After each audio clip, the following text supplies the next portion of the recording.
Ce jour-là, la météo avait prévu du vent d'ouest, un vent très léger de 7 à 8 nœuds et avoisinant les 9 nœuds en cours d'après-midi, soit du force 3.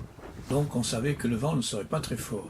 Nous avons pensé que l'on pourrait alors tester le Genneker au près, comme s'il s'agissait d'un génois. Bien évidemment, remplacer le Fock par une voile d'avant, 3 fois plus grande que celui-ci, et surtout taillée et formée pour du vent travers ou du vent arrière, ça pouvait poser un problème d'écoulement de l'air et s'avérer contre-productif. On pouvait certes gagner en vitesse, mais qu'en serait-il vraiment du gain ou de la perte en cap du bateau?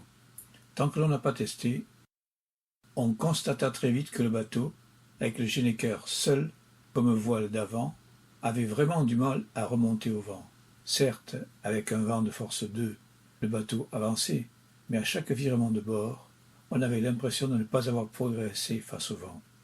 Attention, sur ces cartes, le bateau n'est pas à l'échelle. Il a donc été grossi exagérément pour que l'on voie la position de la grand-voile et du Genneker. Lors des virements de bord, comme les écoutes du Genneker passent au-devant de l'été, cela coince un moment. Disons que ce ne sont pas des virements aussi simples qu'avec le Fock seul.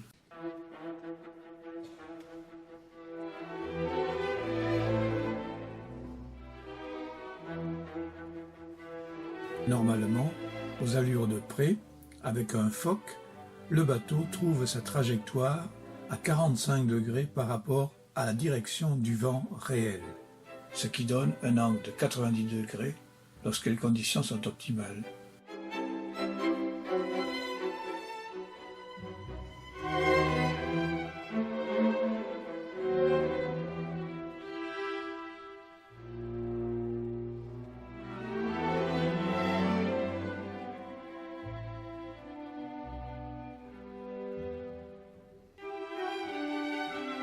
Ici, stoppons la progression et mesurons ces angles.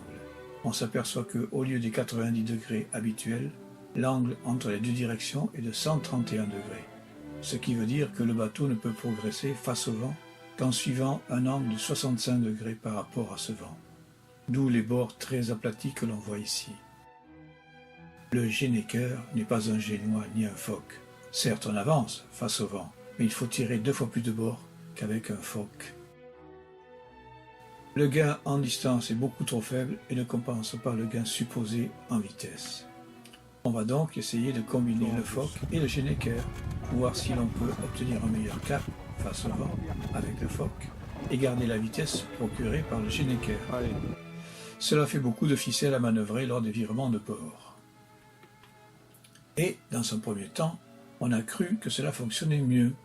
Mais comme le vent passa alors de force 2 à force 1, patatras, lors de virements de bord, on avait l'impression de revenir au point de départ, comme si l'on faisait des bords au vent travers en revenant chaque fois au point de départ.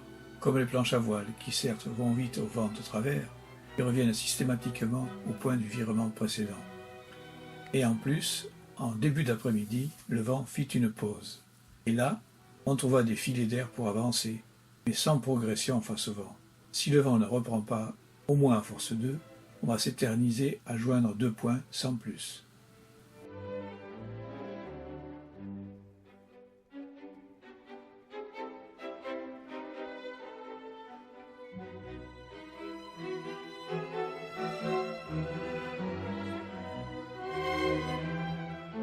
Mais Éole eut pitié de nous. On a senti comme un frémissement prometteur. Alors, on a enlevé le Genneker pour revenir à la voilure standard, grand voile et Fock. Et ouf, on était sauvés. Au milieu du lac, le vent frôlait maintenant la force 3. La trajectoire s'affirmait. Le bateau reprenait une gîte normale. La grand voile reprenait un creux plus propice à générer un écoulement dynamique de l'air.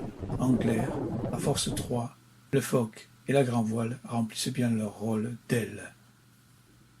Et pourtant, la grand voile de Potemkin a tendance à se durcir, et donc, avec du vent faible, l'écoulement de l'air ne se fait pas bien. Peu de force de propulsion. Il va falloir rechercher l'origine de ce manque de creux. Pour l'instant, profitons de ce force 3 qui devrait nous amener sur l'autre rive du lac, sur les belles plages de la zone naturelle.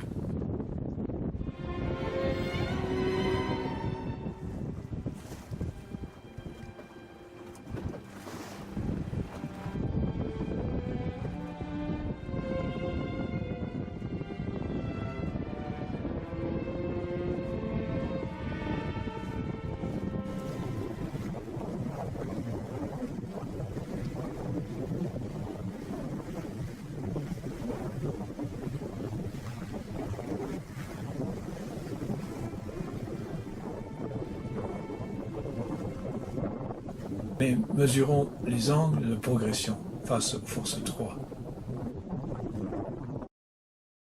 109 degrés pour le premier virement, ce qui sous-entend un angle de 54 degrés face au vent d'ouest. On se rapproche alors des conditions normales.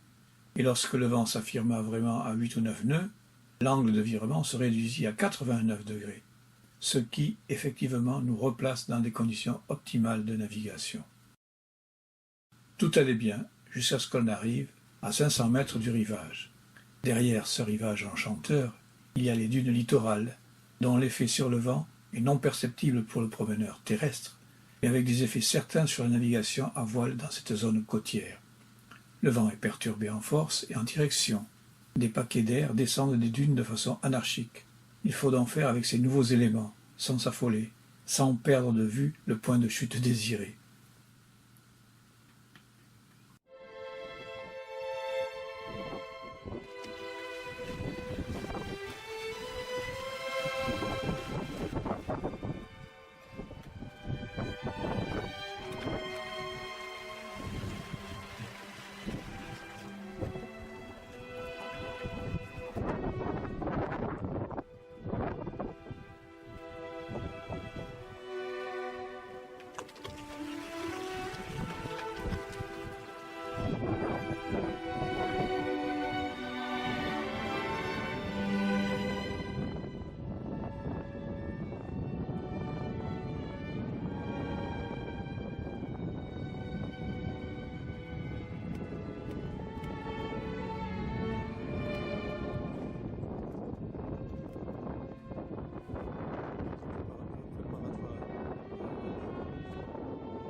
Elle est trop lent, il ne peut pas se développer.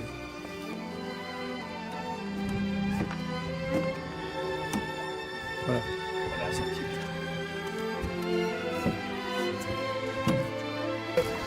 Elle touche.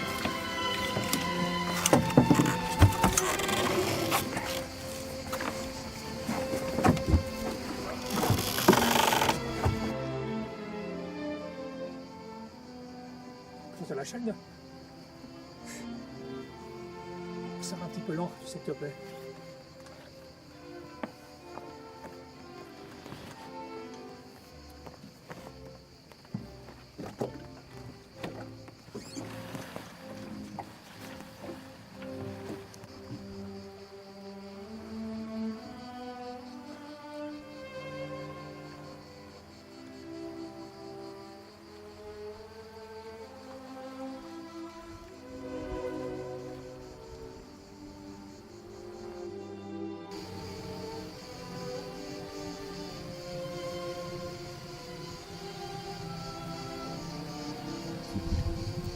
Et ce n'est pas sans émotion que l'on revoit cette forêt qui a échappé à l'industrialisation des Landes, ordonnée par Louis-Napoléon le Petit ce 19 juin 1857.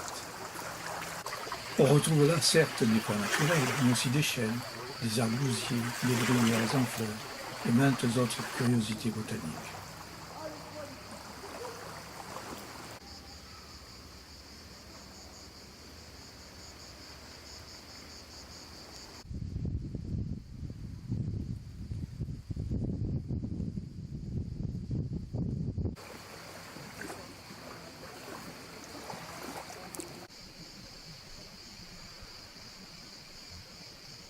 On y trouve même un pylône construit par les chasseurs afin de tirer sur les tourterelles sauvages en migration. Les tourterelles ont disparu, les chasseurs aussi, enfin. Toute une histoire sur laquelle il faudra revenir. Pour l'instant, il faut revenir sur Sanguinet. On va donc remplacer le phoque et le genécœur par le spi, le grand spi asymétrique. Comme le vent n'est pas très fort, le spi sera maîtrisé par une seule poulie.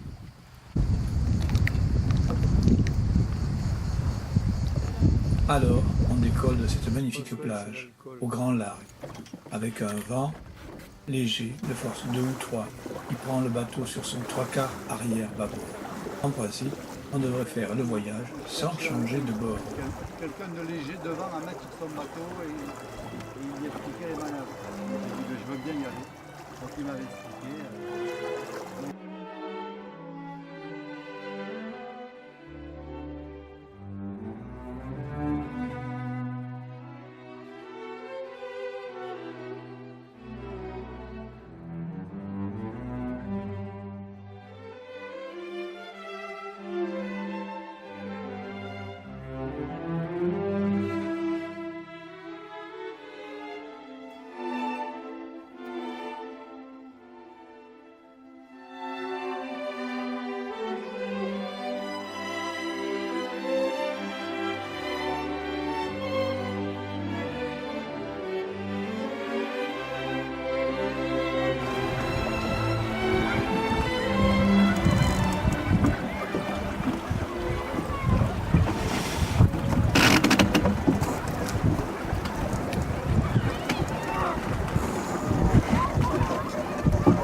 C'est bon, capitaine.